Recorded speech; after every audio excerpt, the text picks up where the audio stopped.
Ladies and gentlemen, welcome to Ole Walls! Let's get fucking listening, baby! Yes! This is Jim Brown, the most devastating ball carrier in the history of football. Welcome to Ole Walls' house. It's me. It's your man. It's your main man. It's Ole Walls. And I'm back again. Episode number 72 coming your way. Before we get into that, I just want to say thank you to everybody. Appreciate everyone that's still coming out, watching, listening to the pod. So thank you guys. Thank you so much. Thank you. Appreciate all you. You know the deal. We're going to touch on this real quick. If you guys could, please rate, review, comment, subscribe, share, tell your friends, tell your family. Let them know. Ole Walls' house. It's the place to be. So again, thank you to everybody. Got a fun show coming this week. We're going to talk some PGA Championship. Got a guest, Matt Wiater, stopping by to talk the PGA Championship with us. So going to talk some Guardians baseball. We got some playoffs going on. We got a couple of fights, a little shenanigans. And yeah, as always, my passing thoughts. So as always, big thanks to producer Kevin for keeping us rolling. And without any further ado, let's get into it. Ladies and gentlemen, it's time to talk about the PGA Championship that just concluded. And we have ourselves well, I guess he's not a first-time guest. I guess he popped in on one bonus episode before, but his first full experience, one Matt Wiater, the pride and joy of New Jersey. Wiater, how we doing, buddy? Doing great, Walls. Thanks for having me on, bud. Yeah, absolutely. So we just finished up within the last 20 minutes here. Just give me your kind of overall thought of the weekend. I know you told me you've been watching a lot of golf post your surgery here. You've been catching up on all the rounds, all the shots. So what was just your big takeaway before we kind of hammer down into some more specific stuff? Yeah, so I was actually able to watch quite a bit on all 4 days of the tournament this year, which is unlike most years for me. But I actually thought that they set the course up really well, forced the guys to have to hit good shots to score. I personally like when they got the final score to be somewhere between 5 and 10 under par, which kind of nailed it this year, gave guys the opportunity to make birdies. And we kind of got lucky where the weather was all over the place too, so you got to see them mud it through a day. Today they had some better weather where they could go and try and make some birdies. So I thought they did a good job with the place. I didn't watch a lot of it this year. I was kind of on the road for Thursday, Friday, and played some golf in a tournament that took forever yesterday myself. But I thought the course looked awesome today. They did a ton of renovations. I was there in 2013, and I barely remember any of the holes. Like, it looks totally different. They did a lot of changes, and they were all really cool. They got rid of the pond on, what was it? It was the late par 3 that had the little runoff area. I think it was 15, the little runoff area to the right. That used to be a pond. Kind of opened up stuff, and the rough looked nasty all week. And like you said, the run of all the seasons in upstate New York this time of year. Frost delay on Thursday, downpour yesterday, perfect weather today. And there were some good scores to be had out there. 4 guys shot 65 today. And, I mean, if you look through the leaderboard, there's a ton of 67s and 66 and 69. And, 5 guys shot 65. I missed Cam Davis. So you had Cam Davis, Kurt Kitayama, Sepp Straka, Cam Smith, and then Scotty Scheffler. All shot 65. So it was gettable out there today. And some guys went out and got it. And not the least of them, Brooks Koepka, the winner. What did you just – I wondered how he was going to react today. He's kind of been a little shaky in his last few majors, but he came out balling out of control. And that's what I think the big thing was. I think him coming out early, getting a bunch of birdies, allowing himself to settle in over a course of a round where you figure that there are going to be some bogeys, right? All those guys, especially at the top of the leaderboard who are swinging it a little bit tight, they're going to make some bogeys. So for him to come out and make, I think, 3 birdies in a row, in that one stretch to really be able to settle it. I mean, it looked like he was swinging aggressive early. None of those swings looked that timid to that first stretch of holes. Yeah, so I stole this tweet. This was No Laying Up tweeted this. The field average proximity to the hole today through the first 4 holes. Number 1, the field was 26 feet. Koepka hit it to 16. Number 2, the proximity for the field was 25. Koepka hit it to 4 feet. Number 3, 39 from the field, 4 feet again for Koepka. And number 4, 38. And for Koepka, 9 feet. So just absolutely stuffing it to start the day. And like you said, he birdies 2, 3, 4. I think I sent a text to the group chat. I think I timestamped it. 2:54. This thing's over. That may have been even after the second hole that I said that. But it was, even when things got squirrely for Koepka, it never felt like it was out of control. Like, just rooting for something to happen. It was like, every time something kind of squirrely happened for Koepka, I was like, I don't really think this is going to like really bring Hovland back into it. I mean, the opportunity was the 6th, I believe, when he hit it off the continent right into the hazard and got, and where that drop was, what the lie was on the drop. I'm pretty sure he had to get it up pretty quick over a tree from like 215. Like, that's where he could have brought double into play, hit a really good shot there. Back portion of the green, got it down to 2 and just make bogey. Like, I thought that was big. Like, that could have easily been a big number. That's kind of the story of like Koepka's major career outside of the Masters the year Tiger won, is like when everybody else makes double, he just like hits it onto the green. If it's 30 feet away, he 2-putts for his bogey, or just gets himself in position to chip it on close and make bogey. Like, every time there's a chance for him to like really implode, like I said, outside of the 2019 Masters when he dumped it in the water on 12, he just doesn't. Like, he kind of like just keeps it together. Like, if he has to make a bogey, he makes a bogey and moves on. And he bounced back after like every shot, like every mistake. 6 and 7 was bad, but then he kind of settles himself on 8 and 9. Then he makes birdie on 10. Yeah. Bogeys 11, comes right back and birdies 12. And that was an incredible bogey on 11, I thought, when he hit the fried egg in the bunker. Yes, and he had a good look for par. Like, he had a makeable putt from there, and ran it right over the edge. Yeah, I don't know how many of people who were watching the telecast appreciate how good that bunker shot was. That could have stayed in the bunker or gone 15 yards over the green. Yep, and he could have hit it into the lip. Like, there was so many bad things that could happen, and only about 2 or 3 good things that could happen. And he somehow managed, I think, to hit probably as good of a shot as possible out of that situation. And then, like I said, ran it right over the edge. I don't know. Did you catch this? I started noticing this. I don't even remember at what point. But every putt Koepka hit was like 2 feet by the hole if he didn't make it. Yes. I mean, and I think that was 2. I thought the greens rolled really good all week. I think the guys were able to hit putts on the aggressive side, trying to make putts when they had their opportunities to do it. Yeah, I mean, he putted really well all week. And I would say that you would say the complete opposite for Victor Hovland. Because I think they said yesterday he made like 61 feet of putts in total, and that was it. So you would say the complete opposite for that fine young man. Yeah, one thing I did think was a lot better from Hovland was his chipping.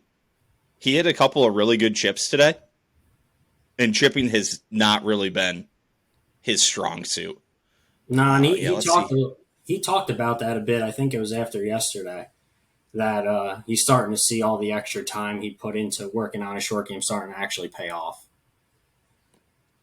Strokes gained putting for the week, Victor Hovland was only plus 0.68, so 0.68 strokes better than the rest of the field.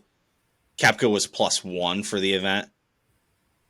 Yesterday, round 3, Hovland was minus 1.70 strokes gained putting for the day.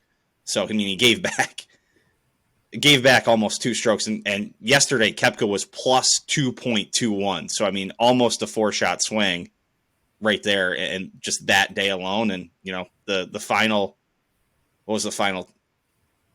just 2 shots, but I mean that was kind of a bullshit 2 shots because Right. Hovland kind of threw that last ditch birdie in there. So I mean, Yeah. basically the tournament was decided on the green yesterday, if you could say. And today was really just a 2-horse race the whole way. Really, like there were a couple stretches where Scotty may look like he was going to make a run and maybe get in contention with it, but for the most part, it was 2 guys all day. You were actually watching 3 guys. You were watching those 2, and everyone was watching Block. Yeah, just do his thing. Yeah. Before we jump to him, there was one other guy we have that I texted this in the group too.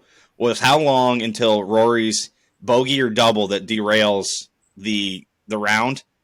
And my God, did I think I was going to fucking nail that prediction when he came out and hit it to fucking a foot on the first hole. I was like, oh, he's ready. We're going to see it. He's going to shoot 31 or 32.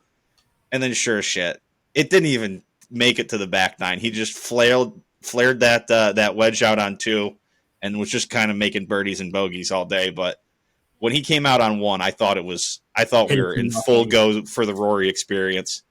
It's funny because on 2, all that they would have been talking about in the telecast, like, oh, this is the one pin you don't really go after, and take your medicine and just hit it, 10 feet out to the fat part of the green, and he immediately just blocks one right into a dead zone. Yep. Speaking of Block, let's talk about him. Michael Block, the PGA teaching pro from California. My man had himself the week of his life, I think. And I mean, he must have said that 100 times, and every different time that he was interviewed was that, this has been the week of my life, just trying to soak it all in. Definitely should be mentioned, though. I think this is the 4th time he's played in the PGA Championship, and I think he's played in a U.S. Open, too. I believe that. And I think I heard that this dude wins, like, Southern California section events, like, at an alarming, like, rate.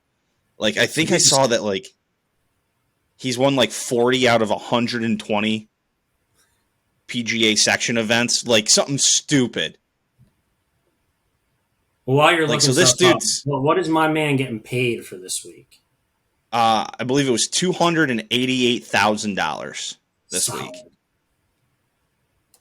Yeah, where if I can, I don't even know if I'll be able to find it right now, but yeah, I will say I was giving it a little, like, getting a little tired of, like, hearing about Michael Block. But then when he made the ace, I was like, fuck it. Let's ride. Like, show me everything. I'm all in at that point. And then, at that point, he makes bogey on 16. And then he has 2 incredible up and downs on 17 and 18 to finish T15 to get in for next year. Yeah, the putt on 18 with that up and down in the crowd, like, for a dude who's not like a tour player, I can't imagine what it feels like being out there in the crowd with people and you're like looking left and right and you're like, holy shit, like these guys are right on top of me. Oh, like all I can imagine is I know exactly. Yes, yeah. That right there is what I'd be exactly thinking. Okay, so he's played in 2 U.S. Opens. Played in the U.S. Open in 2007 and 2018. He's played in the PGA in 14, 16, 18, and 22, as well as this year. Never made a cut. He won the California State Open in 01. He won the PGA Professional Championship, the tournament these guys playing to get into the PGA Championship in 2014. And then won the Southern California PGA Championship in 17, 18, and 22. I don't know where I saw that. That was his biggest check prior to this, and I think it was like $75,000 to win that PGA, like you said, to get into this thing, like the PGA. Gotcha. Yeah. He went to Q School in 07. He's played in 25 PGA Tour events. Okay, so like this guy's a player. Like, yeah, I mean, not a tour pro, but like this dude can golf his ball. Still. Yeah, absolutely. Like this is still I think this is the best finish by any PGA pro since like 1986. I think and so. I think that's I think they said there was never anyone who finished in the top 10 that was Correct. like a touring pro or whatever. And like the difference between, I think the difference between touring pros in 1986 versus club pros in 1986 versus today, I think is a vast difference. Like, I don't think the gap is as wide in 1986 as it is today. Like, the dudes on tour today are so much better than anybody else in the world that I don't even think it's a fair comparison. I mean, there's a lot of club pros that don't even hit a golf ball all week. Yeah. I would guess I would love to know what the number of that is. Like, how many tour pro, like how many PGA pros, like at your regular, golf course, your Muni, whatever, like what's the average number of holes those guys play? Like the average guy, does he maybe sneak in 18 a week? I mean, I'd probably set that over under at about 18. Yeah. I mean, unless you got a guy, it's weird because there are very, like you can tell, like there are very different levels of like pros. Like there's the guy that works the Muni or like the golf course I'm at, or like the guy at the Tawanda Country Club. Like they're living a really different life than the dudes who are like the guys at Oakmont, some of those Pine Valley. Like the dudes who are there are living a very different life than most of the pros and the assistants kind of, hustling to make dog shit money. Like there's when you get to the courses that have multiple pros, then they have a little bit more opportunity. Hey, you cover the shop, or I'm doing lessons today. You can go sneak out and play whatever it is. You're not as much of a jack of all trades and really doing everything like some of the smaller clubs. Yeah, I mean, shoot, you go to some courses. I mean, they just have like teaching pros that they're just teaching. Like they don't do anything else. They teach and they play a little, and then you don't see them more than like 3 hours a day.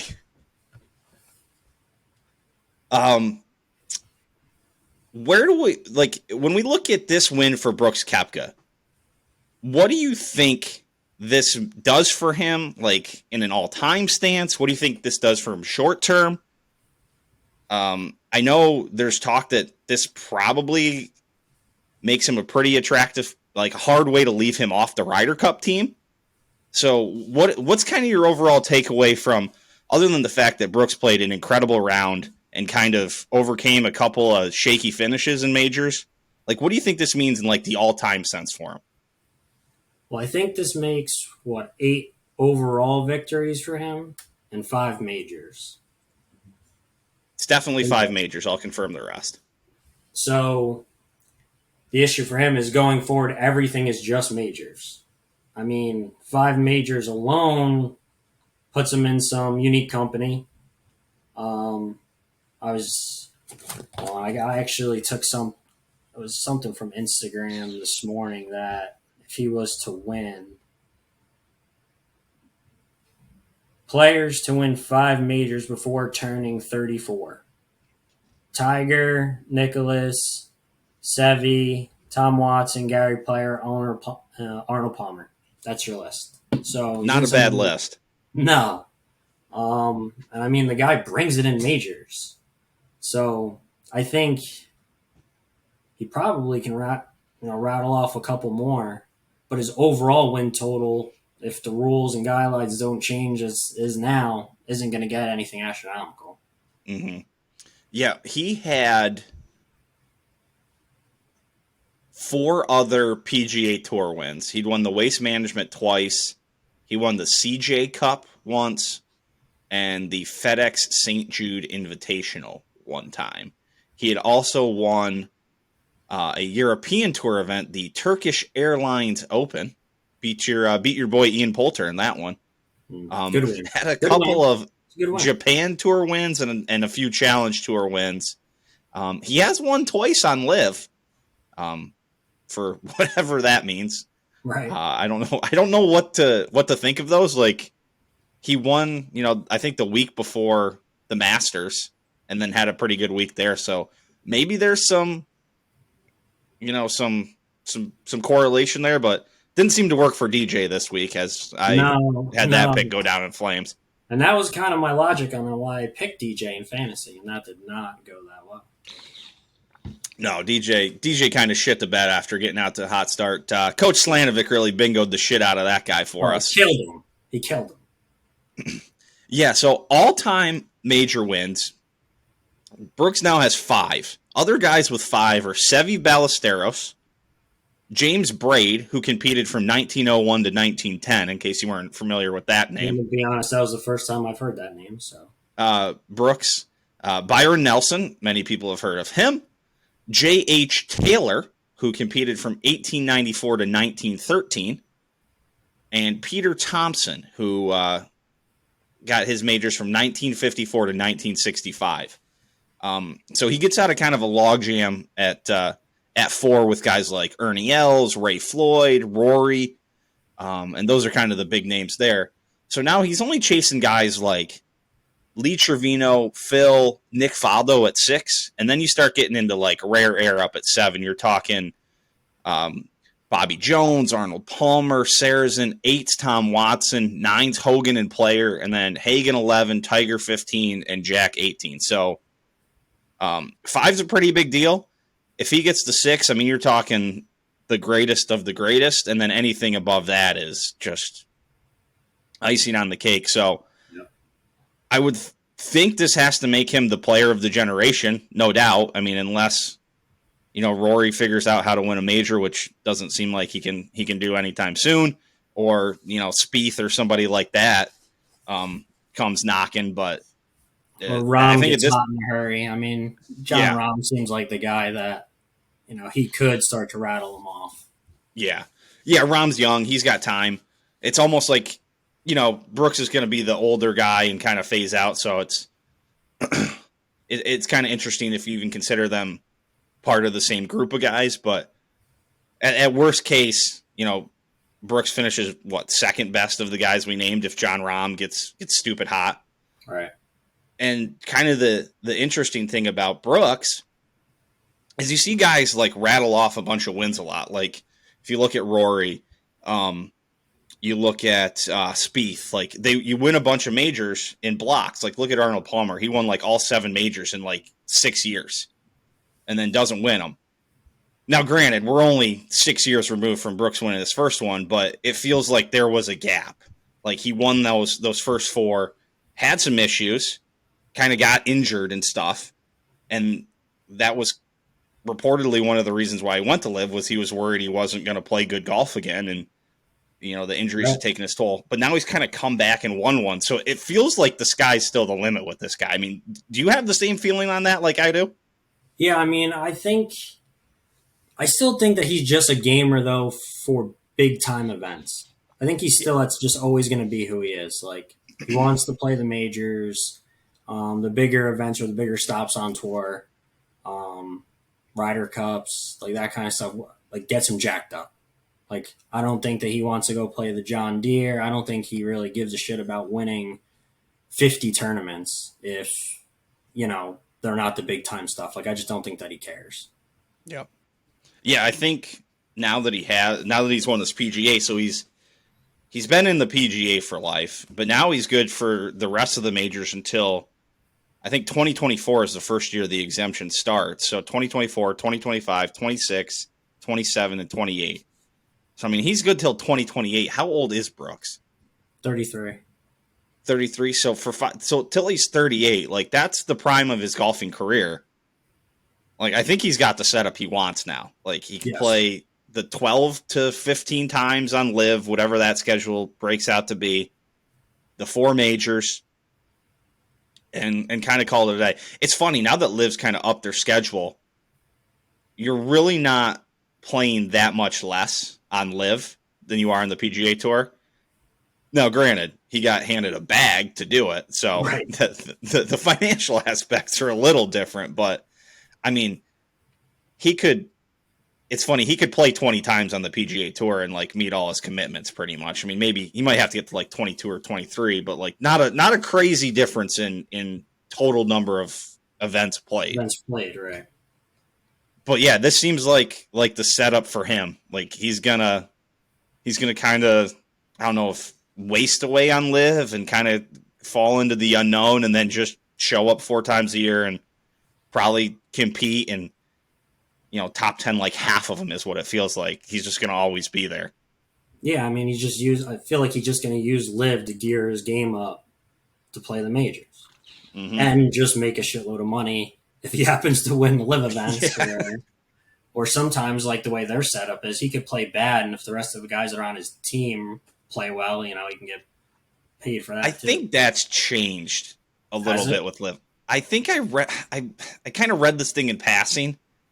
I think because they're trying to like sell the teams off, like the like little individual teams, right? And I think that the team winnings like goes to like funding travel. So each guy isn't getting paid like they were in the beginning. I think I read that, and again, if I'm wrong, I could be very wrong. Like, don't take this one to the bank, but I think that's what I read. It's because they're trying to give like the teams like more ownership over what happens, and like make it like 12 little franchises that they can like sell off. I don't know if that's the best game plan going forward, but I'm an idiot, so what do I know? Do you watch Live? Like, do you watch any of the events? No, none. Absolutely not. And it's not really because like I'd say I'm like anti-Live. I just don't care enough to go find it to watch it. Yeah. And I thought I saw something. I don't know if in our group chats or somebody sent it or I saw it somewhere else that you couldn't even watch the end of it because was it the CW that has it? They ran out of airtime, and it was like whatever the regular scheduled show was on, and it just cut the Live out, and you couldn't even watch DJ win the end of the event or something like that. Because they went to a playoff with that, right? Yeah.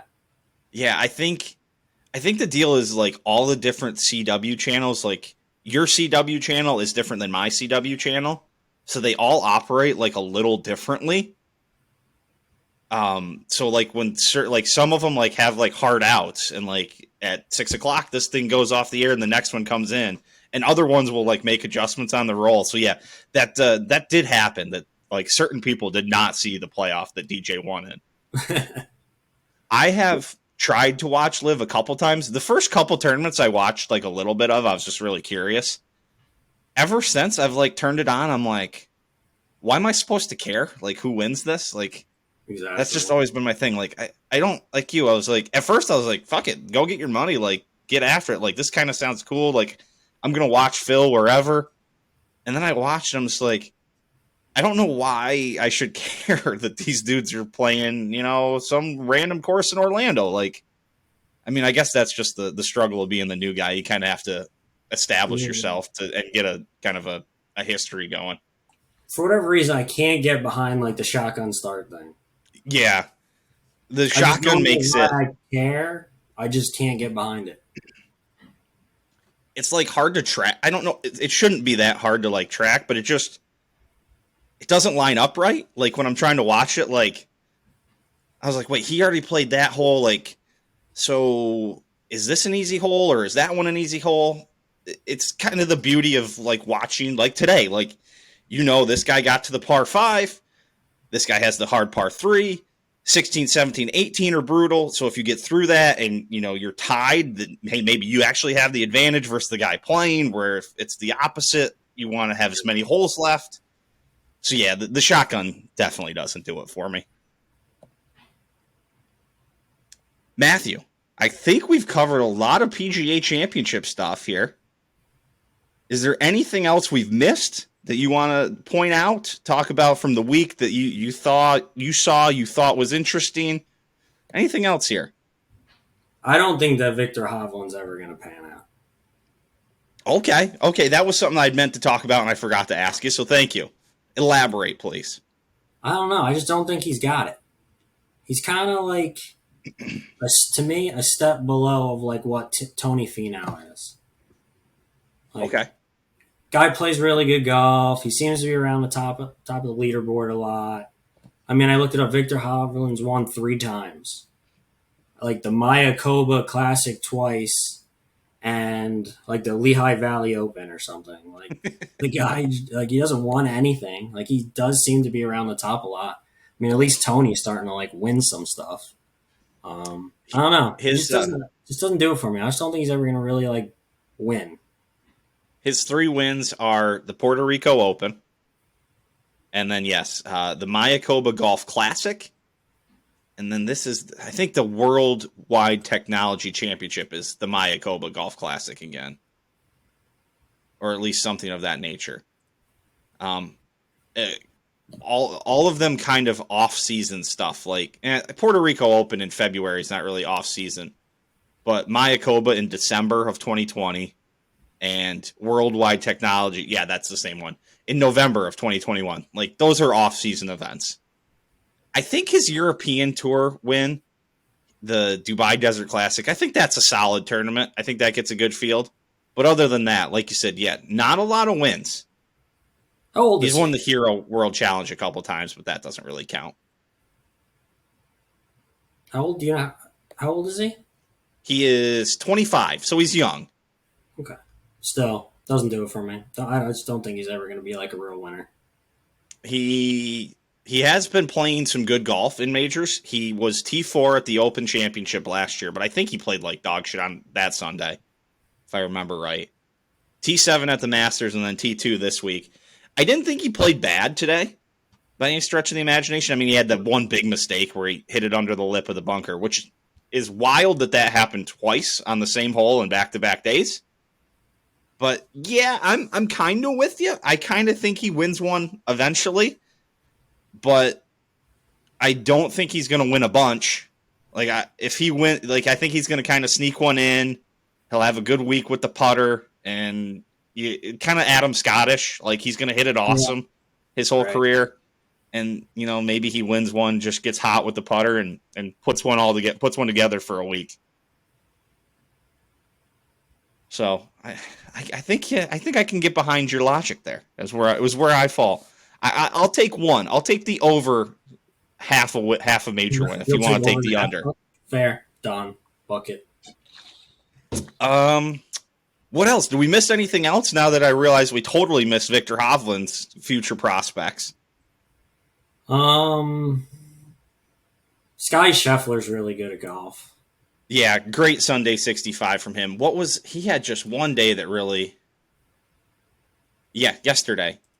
3 over yesterday, I think. Yeah. Like that dude, really I think that dude wins it 4 or 5 majors.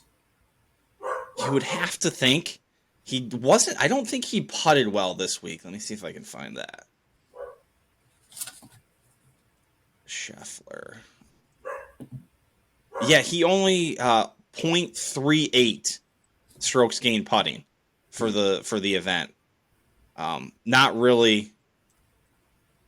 35th in the field strokes gained putting. Not really how you win. No. How you win golf tournaments. He was number 2 overall in strokes gained for the week. Obviously, he finished second, so that kind of adds up. Those usually fall pretty close to that. But yeah, tee to green, he was number 1.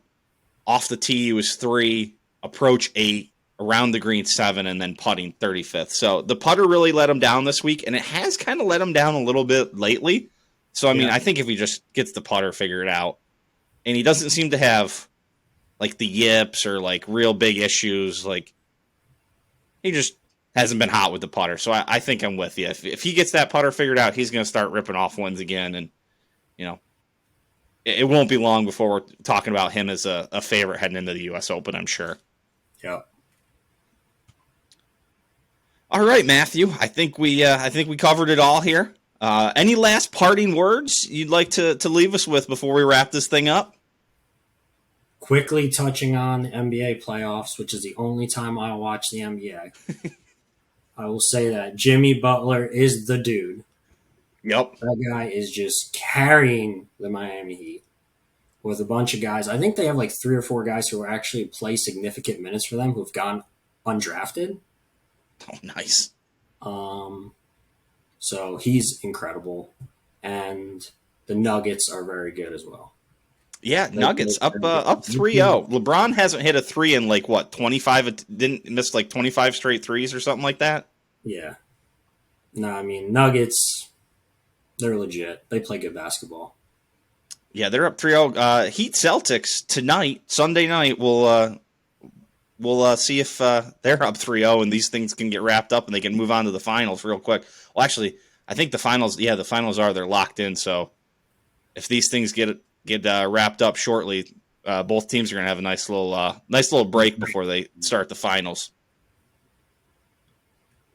Well, Matthew, thank you again, buddy. Appreciate you hopping on here. We'll definitely see more of you again here. So appreciate it and look forward to doing this again, bud.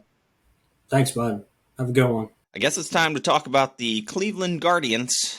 Hasn't been pretty lately. Losers of 7 of the last 10. 3-7 in their last 10 games, including a weekend sweep by the New York Mets in ways that Cleveland just found ways to lose games. Saturday gets rained out, so there's a Sunday doubleheader. But back to Friday first. Let's just talk about Friday. Let's talk about it. They blow not one, but 2 leads. 2 leads late. They go up 7-3, and they blow that. Then they're up 9-7 and end up losing in extra innings. Just brutal. Sunday in the afternoon game. How does that turn out? Well, top 8 rally. Give it right back in the bottom of the 8th. Jose Ramirez home run in top of the 8th. Home run by the Mets right in the bottom of the 8th. They lose that game. And then they give up the lead again in the bottom of the 8th in the nightcap. Granted, it was a tough matchup. They had to face Scherzer in the afternoon and Verlander in the evening. So those are not gimmies by any stretch of the imagination. And I believe the Mets are playing decent ball here. Let's double check, but I think they're a few games over 500. NL East. Let's get to the NL East. Yeah, they're a couple games over 500. They're 5 back of the Braves in the NL East. Braves playing some good ball, it looks like, 29-17.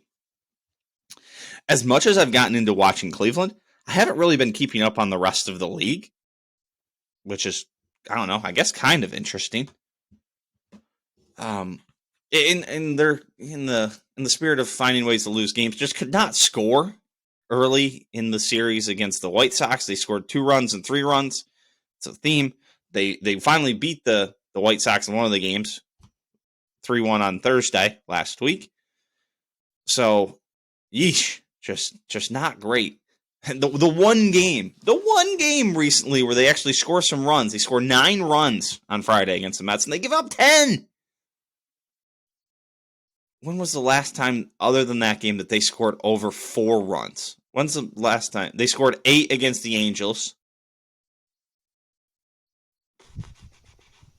And then 7 against the Red Sox back on April 29th.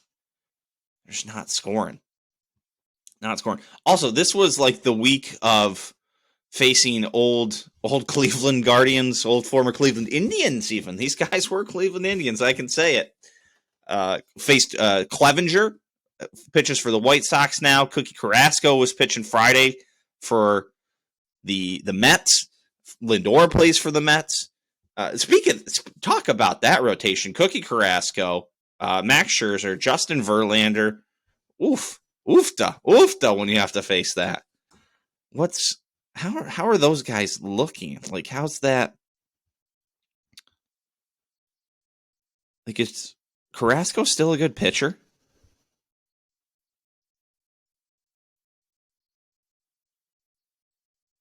He's had 4 starts, 18 innings. He's 0-2 and has an ERA of 8.68. So not so much. Not so much, maybe. I mean, what's Scherzer? Scherzer's ERA is kind of high, 4. Verlander's is 3.6. T. McGill is the best one lost. Interesting. So maybe Carrasco's not what he once was, but it was a week of former Guardians and Indians just giving it right to the current Guardians. White Sox series with the White Sox coming up, a homestand.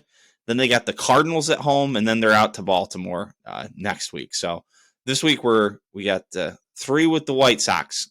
Gosh, gotta win that series. Like, can't be Can't be losing series to the White Sox to make up ground. Even after all this debacle of a week, I think we're only 4 back, maybe 4.5 back of the Twins. Double check this here.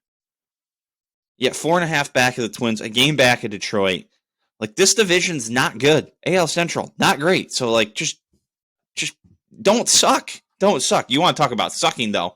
Let's just talk about some of the stats for Cleveland this year. Some of their hitting stats. They're 28th in runs, 28th in hits, 21st in doubles. They are 6th in triples. Last in home runs, last in RBIs.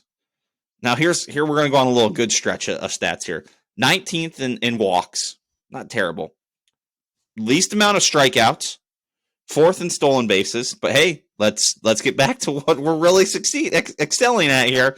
26th in batting average. 28th in on-base percentage. Last in slugging and last in OPS. This is a bad offense. A bad offense. It's amazing that they're only 5 games below 500. It could be way worse somehow. But the pitching's been pretty good. I mean, let me pull up the pitching. I didn't write the pitching stats down. I'll have to look at this. Team ERA. 9th in team ERA.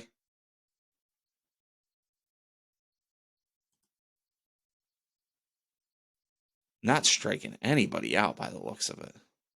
I mean, good Lord. 28th in strikeouts. I don't know what whip is. I have no idea what whip is.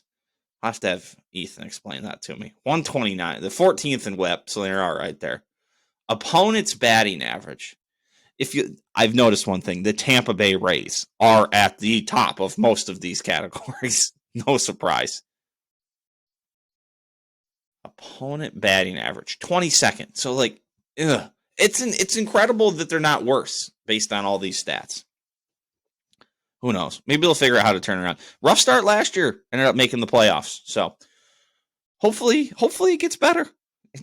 I don't know that it seems like it can get a whole lot worse. Like, I was just going to say, I don't know that it can get worse, but it seems like it can get a lot worse for Cleveland. I don't know how. It hasn't been worse, to be honest, but it seems like the worst is yet to come.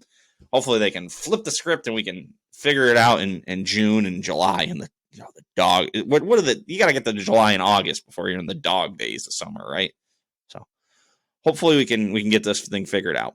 Moving on to some other sports, let's go to talk about some playoffs. Playoffs? The NBA playoffs. Get your brooms out, ladies and gentlemen. Get your brooms out. The Nuggets are up 3-0 on the Lakers, and the Heat are now up 3-0 on the Celtics. Both teams looking for sweeps. The Nuggets and the Lakers play tonight, Monday night here, and not too long, just an hour or so here, hour or two, a couple hours now. I don't know. What time do they? 8:30? Oh, a few hours yet. So yeah, we'll see if LeBron can actually make a few threes tonight. But the Nuggets, Jokic, the Joker. Mark Jackson didn't think he was the MVP, apparently. And Jimmy Butler, Michael Jordan's apparently illegitimate son, is the rumor out there. You know, nobody knows. In the playoffs, he looks like him. They will be looking for the sweep tomorrow night. I'll tell you one thing. The NBA and ESPN, ABC, whoever hosts the... Oops, shook my camera. Whoever is hosting the playoff coverage, probably not thrilled with Heat Nuggets. Lakers Celtics probably sounded a little bit more appealing to them. And I'll be honest with you, I'm probably not tuning into Heat Nuggets. Lakers Celtics, I'd watch a game or two, maybe. I don't know. I'd watch a full game. I'd throw it on. I would at least give it a try. Oh, it tells me right here. The Western Conference Finals are on ESPN and the East are on TNT, and then the finals are on ABC. There we go. I figured it out. I'm a smart guy. But yeah, I'd probably watch portions of some games with Lakers Celtics. I don't really see myself tuning in for Nuggets Heat. Just, I don't know. Maybe I'll catch a couple minutes here or there if I've got nothing going on, but I don't know, man. I don't know. Doesn't do it for me. That's probably what the people at Disney, ESPN, ABC, they're all thinking. They're like, shit, we can get people with Lakers, Celtics.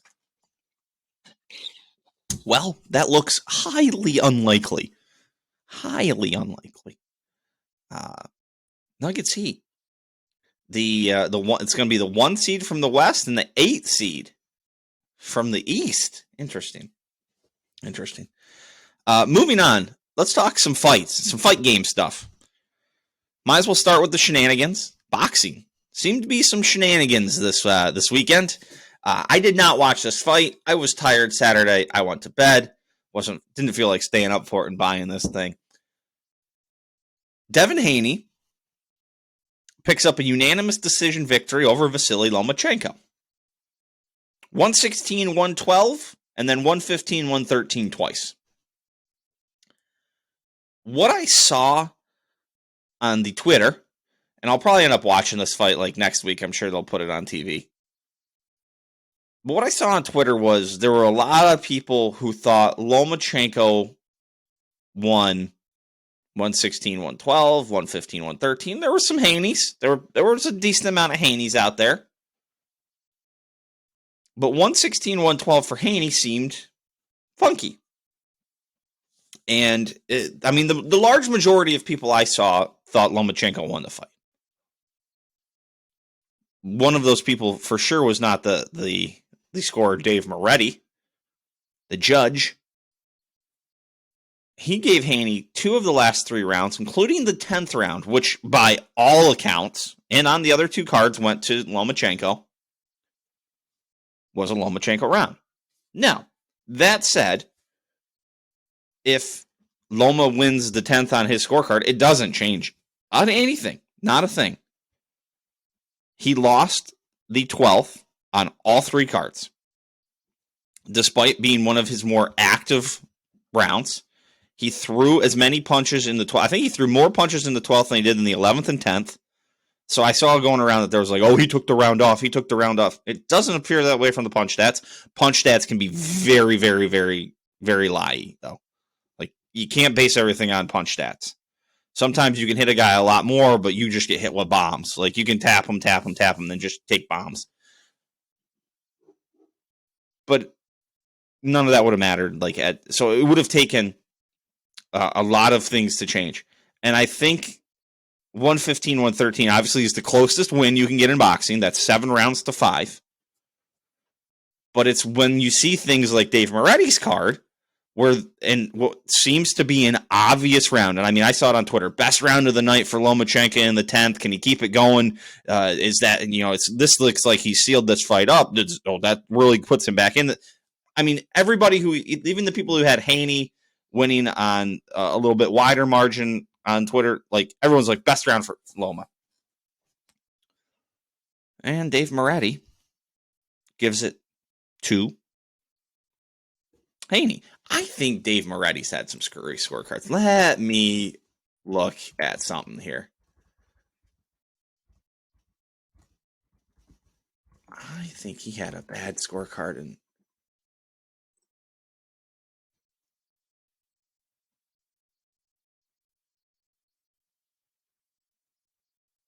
Oh, no, it wasn't. It wasn't Dave Moretti in the first Canelo fight. He actually scored at 115, 113 for. It was Don Trella who scored a bad round.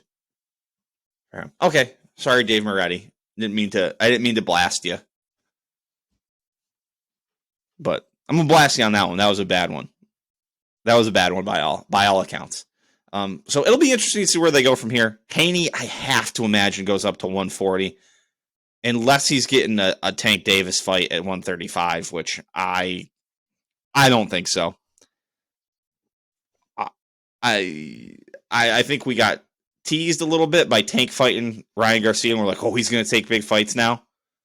I think they may have, in hindsight, like looking back, I didn't see this. I think they really knew what they had with Ryan Garcia. I think they knew they had a guy they could beat. Like, I think they really knew it deep down. So, I don't think we're getting Haney, Tank Davis. I can't see him sticking around for Shakur Stevenson. That's just I just don't think that's a good matchup for him. I think he's going up to 140. He's going to stay. I think he stays right in the top rank. Promotional brand. I think he's got guys he can fight there at 140 with top rank. Josh Taylor, Tiafimo. They can do some stuff for him at 140. What Loma does next, I have no idea.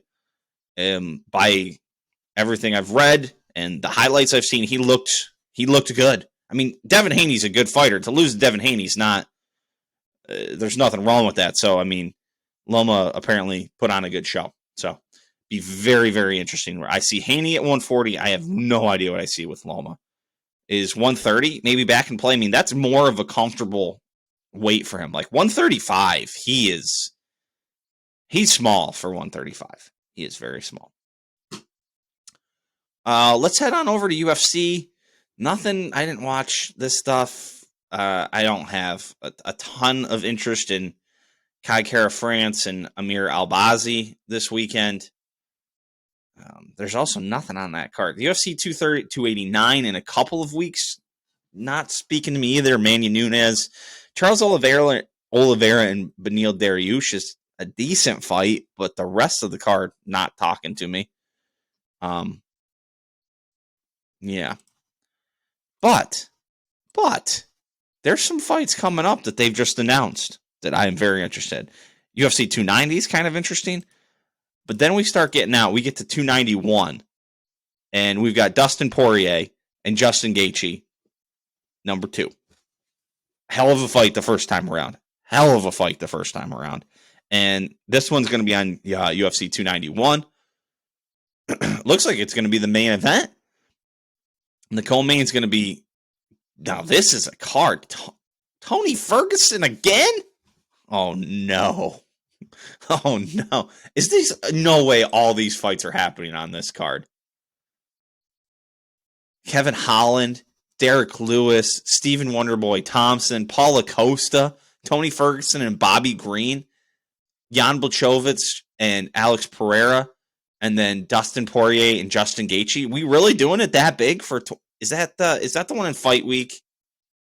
International Fight Week? That is a great card. Great card. I could do without them doing it for the BMF belt. Like, who gives a... Just let those two dudes fight. I mean, I guess they're making it the main event, so they have to make some sort of belt on the line or some dumb shit. But that's a fun fight. I cannot wait. I'll buy that fucking event. Like, just pencil me in for that right now. Saturday, July 29th. I'm in. UFC 292 also gets a fun fight. Aljamain Sterling is going to face Sugar Sean O'Malley for his title, for Sterling's title, so that's a fun one. Not much else announced for that card yet. Weili Zhang and Amanda Lemos also announced as the co-main. So a couple of fun fights later on this summer for UFC that I'm very interested in. Not much on the way to that. I don't think there's much in the boxing world coming up to speak of. I think it's a little bit of a dry spot here. Let me just spin through the calendar. See if there's anything of note.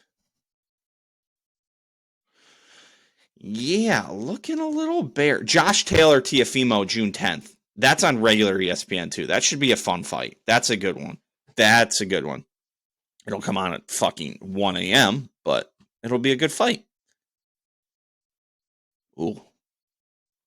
Other than that, I don't see shit.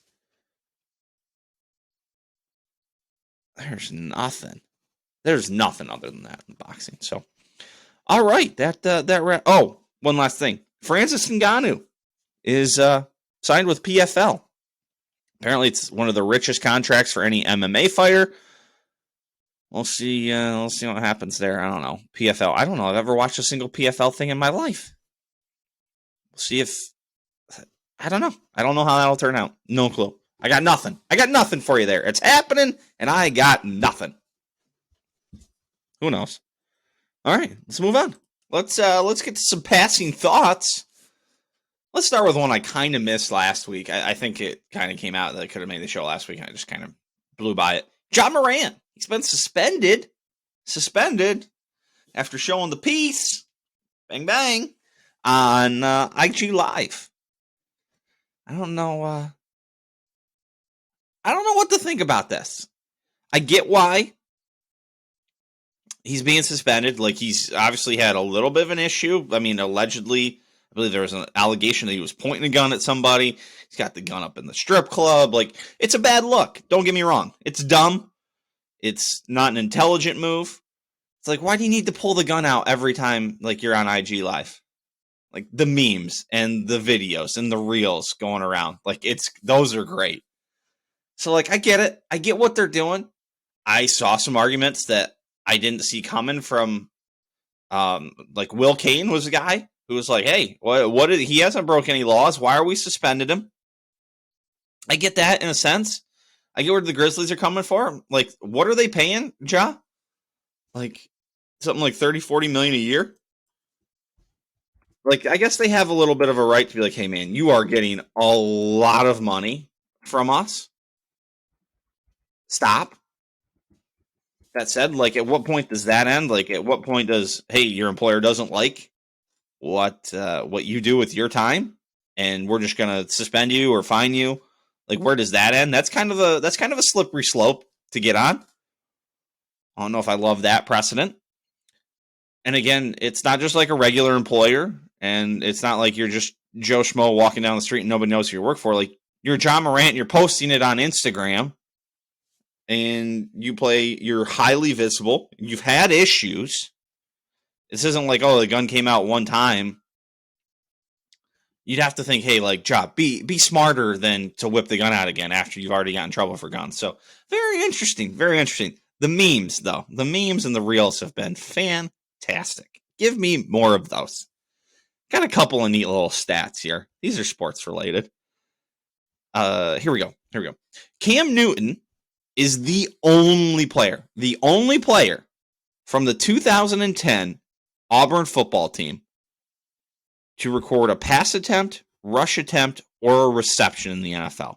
He's the only guy from the 2010 Auburn Tigers, they won the national title, to touch the football in the NFL.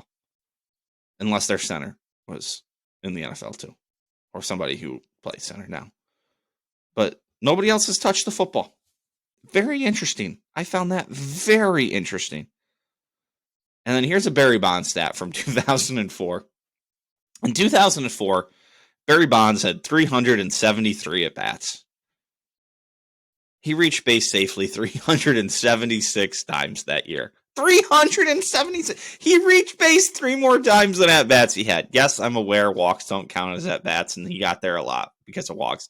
But Jesus Christ!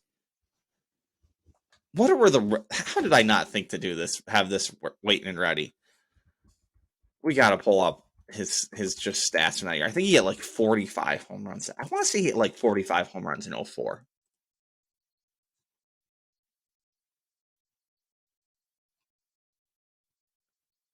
In 2004, he played in 147 games, 617 plate appearances. He scored 130 runs. He was walked 232 times. 200. He hit 45 home runs. How about that shit? How about Barry Bonds only hit over 50 home runs one time in his career, and it was the year he hit 73 home runs? Incredible. Yeah, his career high in home runs, other than the year he hit 73, is 49 in 2000, the year before, and then 46 back in 1993, his first year with San Francisco. Interesting. So very interesting. How many times was he He was intentionally walked 120 times in 2004. Jesus. He had 476 at-bats the year he hit 73 home runs. He had 373 in 04. 04 was his last good year. He only played 14 games the next year. And then he played 130 the following in 06, and then 126 in 07. Those years he is significantly dropped. Four straight MVP. Was that All-Star MVP? No, All-Star and MVP. Yep. 4 straight MVPs for him. As well as a couple other ones earlier in his career.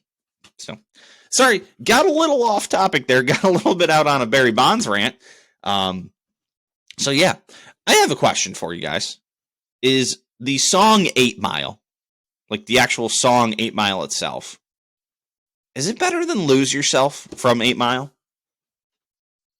I'm going to throw my hat in the yes category that the song 8 Mile is a better song than Lose Yourself. Just listen to it. Check it out. I don't think I can, if I could play it, I would, but I think that's going to get me banned from a lot of things. I think I might get away with it on Spotify. I don't know if someone of my stature gets to get away with that. But yeah, just a thought. Just a thought. I got another question. Is there a requirement for golf courses all around the world to just have shitty service in their locker rooms? Like, what the fuck, man? What if I got to take a shit at the golf course? Just got to play fucking solitaire on my phone. Can't just scroll the Twitter or the Instagram because there's no fucking service. Why is that a thing? It's everywhere. I don't know why. Like, I can't tell you how many golf courses I've been in before, like high school matches, college matches, just playing some other stuff. And you're like, just kind of roaming around. You go to the bathroom, getting ready for the round. You're just trying to relax, scroll through your phone. Can't do it in the fucking locker room. Not happening. Not happening. Speaking of which, this locker room that led me to think this was at, good friend of the show, Zach Place's track. I want to thank him for the hospitality. Before he bolts the Midwest, he was nice enough to line my pocket a little bit. Played a couple of rounds with Zach, and it worked out financially for me, I think. So thanks, Zach. Appreciate the hospitality before you bolted the Midwest summers. Big news in the sports announcing world, I guess you could call it. Pat McAfee is taking his show to ESPN starting this fall. They're kind of retooling their fall lineup. I don't love it. I'm sure it's a great move for him financially, and I think I read a lot of stuff that he was looking to do less with his show now that he's had a child. Just trying to not have as much going on behind the scenes. And I don't know if that means, writing or dealing with personnel stuff or advertisers. Whatever it is. I've saw that he wanted to do less with the show, and maybe this move, the ESPN, does that. So hopefully for him, it works out. I'm skeptical. This works out and it gives even half as good a show as he currently gives. He says nothing's going to change. He said the only thing is going to change is they're going to say fuck less. Said everything else is still on the table. They're still going to act the same way. I'm skeptical, man. I know he's doing it. He's like, there's still going to be one on YouTube. This show will always be free. But if it's going on ESPN TV, like, there have to be commercials. So that's already different. I know some portion goes to the radio, so there's commercials and breaks and stuff like that. But like ESPN, you're telling me ESPN's not going to be like, hey, you got to do this. And they're going to say, like, up front, they're going to say, of course they're going to say, oh, no, you don't want to do anything. You can do whatever you want. But eventually ESPN's going to, like, put their foot down about something. He's not just going to, I don't know. I mean, he's Pat I will say he's Pat McAfee. He's the same guy when he's on College Game Day. Just doesn't swear. I don't know, man. I've watched ESPN for like the last 10 years. They kind of suck. And they've kind of lost. Like, there's a reason why Pat McAfee has gotten as big as he has. It's because dudes who like him watch ESPN and are like, this ain't for me. And then they go watch Pat McAfee. Like, that's why I watch Pat McAfee. Because, like, what's happening on ESPN kind of sucks. So, great move by ESPN. Like, they've kind of got a relationship with him already. And so they're bringing him in. They're bringing him more into the fold to kind of get back the people who would have left their viewership audience, I guess. I mean, I'm going to check him out on. I watch McAfee. I listen to it. The podcast sometimes the next day. I tune in Aaron Rodgers Tuesday, stuff like that. So I'll check it out on ESPN. But I hope I'm dead wrong. Like, this is one of those scenarios where I 100% hope I am dead wrong. I want the show to be as good as it always was. If it's on ESPN, I can just flip my TV on. Sweet. I'm skeptical. Again, I hope I'm wrong. But I'm worried I'm not. You know what else I'm worried about? People who participate in No Mow May. What the fuck are you doing? Do you just want us to know, like, hey, I'm an idiot? I'm a lazy fuck. I'm going to not mow my lawn for a month. It's going to grow to fucking knee high. You know what's in there? Ticks. That's what you're fucking protecting. You're protecting fucking ticks. Then my dog goes in there and takes a shit in it. Because he likes shitting in high grass, and it's fucking impossible to clean up. I shouldn't even clean it up. I should just leave it there. No mow May. You're not going in there anyway. Oh, dried out shit in June. Mow your fucking yard, people. Mow your yard. Also, there was a story I forgot to tell last week. Let me get a swig of water here. So I mentioned last week about had gone to the PGA Championship the last time it was no kill. Coming up on 10 years ago. It was in August back then. Well, there were I was going with the Gordon brothers, H-Man and T-Man. We were going. Well, another friend of ours, a young gentleman by the name of Dakota Roof, decided he was going to go Monday night. So Monday night, we're going Thursday, leaving Wednesday to get up to a friend's house where I said we drank all night. Can't imagine doing that. So we order his tickets in the Towanda Country Club Pro Shop office Monday night. And this is how far time has, like, how fast things have changed. If you order tickets now Monday night, you have them on your phone later Monday night. Well, the way to get these was they were getting shipped. Like FedEx 2-day. So, like, they were supposed to get in Wednesday. And we're like, oh, perfect. They'll be in Wednesday. We'll pick them up and we'll hit the road. Well, sure as shit. They're not in Wednesday when we need to leave. Like, I can remember getting to his house and be like, we haven't seen the tickets. He's like, oh, yeah, those FedEx doesn't show up here till like 8 o'clock. Like, you guys are going to be waiting. And we're like, shit, we can't wait. We were supposed to pick T-Man up on the way. It's just a whole fucking disaster. Next thing you know, we are driving all over Bradford County looking for FedEx trucks. Like, I think we literally stopped the FedEx truck and he's like, oh, nope, I'm not going there. And like, we're calling people. We found this dude at like a gas station, like 20 miles from my buddy's house.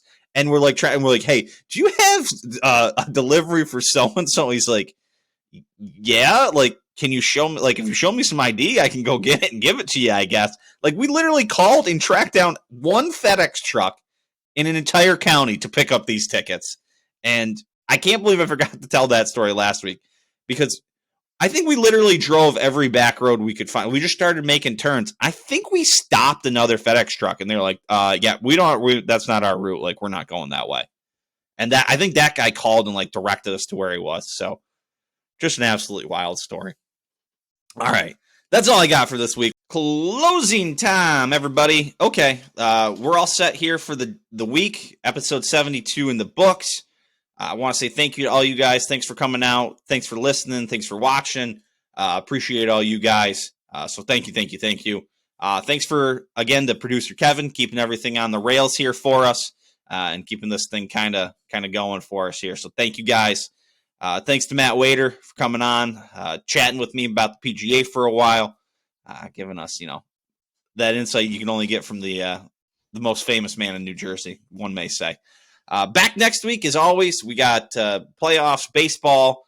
There's going to be more golf to talk about. I don't know how much I'll watch this week, but we'll find something. And I'm dabbling, looking at lining up kind of a new topic to talk about. I don't want to say it's happening until it's confirmed, but I think it's going to be something new. It's going to be interesting for us. It's going to be interesting. So until then, we'll talk about more when we know more. So until then, peace. Ah!